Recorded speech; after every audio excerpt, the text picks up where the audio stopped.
Yeah, and Melchan here sa another episode ng ating Minecraft. So actually, ngayon na episode 16 na tayo. We made this far. Buti naman. So sana patuloy naman natin siyang subaybayan yung world natin. So anyway, di na pala ako matutulog.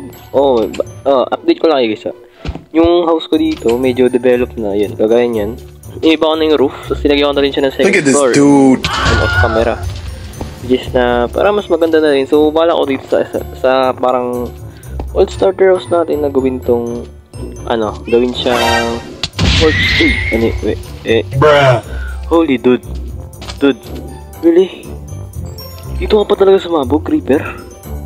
Oh, man. So, yeah, naayos ko na yung sinira ng punyetang creeper. So, ngayon kasi, ang bala ko kasi, while ginagawa tong bahay, ginagawa ko siyang base na house natin. Kumbaga, habang ginagawa ko siya, di ko muna siya di pa siya fully developed. Kumbaga, may bala akong gagawin na parang, natin siya, de-design sa ngayong episode. I-design natin yung house natin dito.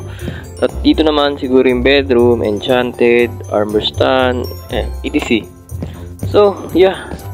First of all, kailangan natin ng woods o sabihin sapat na yung woods na to. Ang bala ko kasi dito, kumbaga, ito ay storage room. Storage room actually. Yeah, storage room. And dito naman ay parang kitchen. Kitchen. Tapos dito parang living room. Kumbaga, ito yung main house natin. Siguro dito tayo maglalagay ng furnace dito kasi meron tayong workshop dito. Yeah, so samahan niyo ako i-upgrade yung house natin. Yeah. Let's go, kumuha tayo ng materials. Ayusin muna natin to. Alisin ko muna ito dito.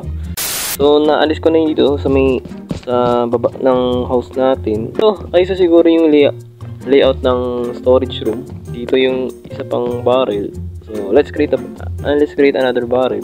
Meron tayong barrel dito na hindi ginagamit Harap dito, tapos dito naman chest. Right? Chest siguro. Dito naman, hindi ko alam kung ano ang design dito. I think item frame. Wala akong idea Diyan ang magaling sa mga magaling ako sa mga type ng bahay, pero sa furniture sa loob hindi. Alright, at tatapos na yung storage room natin. Pasensya na, hindi maganda design ko. So, ito yung pusa natin, si Blue Duck. Ewan ko si Blue Duck or Blooming kasi yung mata niya kulay blue. Nagbag lang talaga guys. Nagbag lang yung boat kasi di ba nalala nyo nawala siya. Nandun siya na pesto. After siguro lumipas ng minutes, bumalik din naman siya. Ito siya, di makalis, na stuck dito. Di ko alam kung anong gagawin ang bahala na yan. Next is ayusin natin yung dito. Around siguro I think kitchen. Ba't mo sinusundan? Upo ka lang dyan at dyan. Around kitchen or living room, most likely. Okay, sige, kitchen na lang siguro. And so, yeah, natapos na yung kitchen. Kitchen yan, umayos kayo, kitchen yan. Kaya talaga yung design ko. Hindi accurately na kitchen. So, dito naman, may idea ko dito, parang may leaves dito, and trapdoor.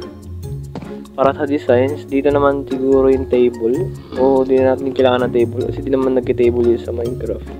Dito ay maglalagay lang tayo ng simple design or parang prop lang talaga. Actually, sabihin na natin parang sofa, ganun, kaya chair, visitor's chair. Okay, so let's see anong design na yan ipapakita sa inyo. So ito yung kitchen ko, pasensya na yan.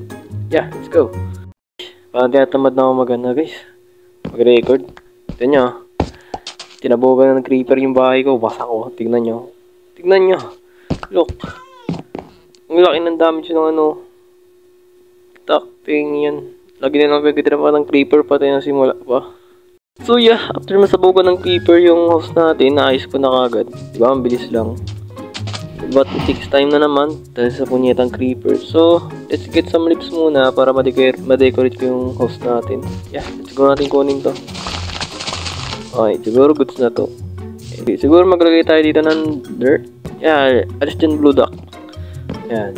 Tsaka muna Blue Duck. Okay, lagay tayo ng dirt tapos we need may kita tayong grass block dun kasi Yung nakapatay ako ng Enderman, nakakuha ako ng grass block. I think, 2 Enderman siguro yun. Kaya meron tayong 2 grass block. So, dito, yung ni-raid yung village, ewan ko kung ni-raid yung village, ang dami palang loot ng dinadrop ng mga villager, pati indicator. So, yeah, nakakuha tayo ng enchanted table, and many stuffs, many loots, siguro sa next video, mag-enchant na tayo ng mga items. Para syempre, yung armor natin, maganda na rin. I think, di muna ngayon kasi nag-aano pa tayo. Decorate pa tayo ng bahay. Okay, may paintings tayo. Yeah, so pakita sa inyo anong magiging itsura. Babalik pa rin sa akin, kahit di mo ko hanapin, mapapansin ko na sa'yo, pinabawi mo ang walang sorry, kumakanta. Yeah, alright. Alright. Ito na yung pinaka-design na first floor. So, let's proceed to second floor. Dito yung enchanting table. Dito yung bed ko. Kumbaga, ganun yung designs. Dito naman, wala akong idea dito. I think, parang free area na lang siguro to. Malikely ganun na nga. I think, kasi hindi ko pa nagagawa yung dito. Maglalagay muna ako ng attic. Okay, pagkalagay ko ng attic, let's proceed to furniture na dito. Yeah, let's go! After quite while, lagyan ko na siya ng attic, and yeah. So, bago ko pala i-develop yung second floor, let's organize ko muna itong mga items ko sa mga storage box natin dito. And yeah, so magana na tayo. After then, at i-move na tayo dito, yeah, babalik ako. Okay, alright. So, tapos na, di pa siya actually na-organize yung mga items ko sa storage natin. So, I'm all the way kumuha muna ng obsidian para gumawa ng enchanted table. Para kasi sa natin. Design natin sa upper floor ng house natin. Yeah, kuha muna ako ng obsidian para makagawa tayo. Sabi ko, kuha na din na ito para sa bookshelf. Okay? Alright. So, after kumuha ng obsidian, ay pagsaparan pa ako sa cave. Okay, meron tayong 4 na obsidian dito.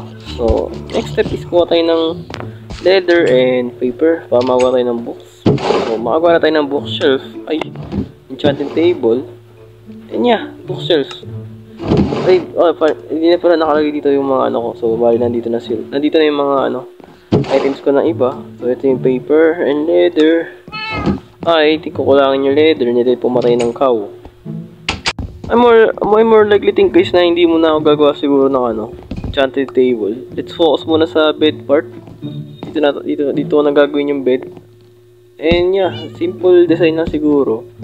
Hindi na natin mapapadevelop kasi wala akong masyadong materials. Hindi ko masyadong napagandaan yung part na to. Actually, meron naman sapat ganun. Parang kasya lang. Siguro dito, parang may paganyan na ewan. Paganyan siya. And yan, nandito yung bed natin. And dito yung mga chest, sabihan ni armor stand.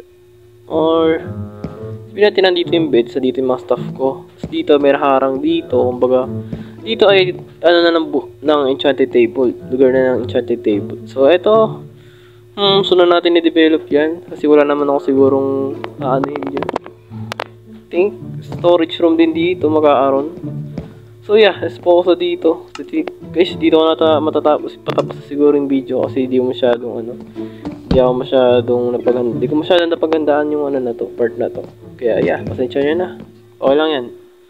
So, sa next episode ay gagawa tayo ng malaking walls dito, parang barricade.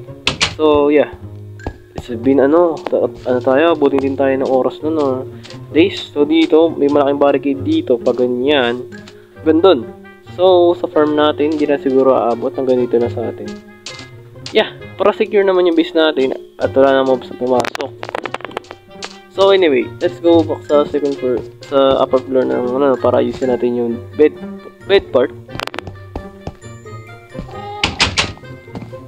So, let's see kung ano yung kung mapapakita ko sa inyong design. Okay.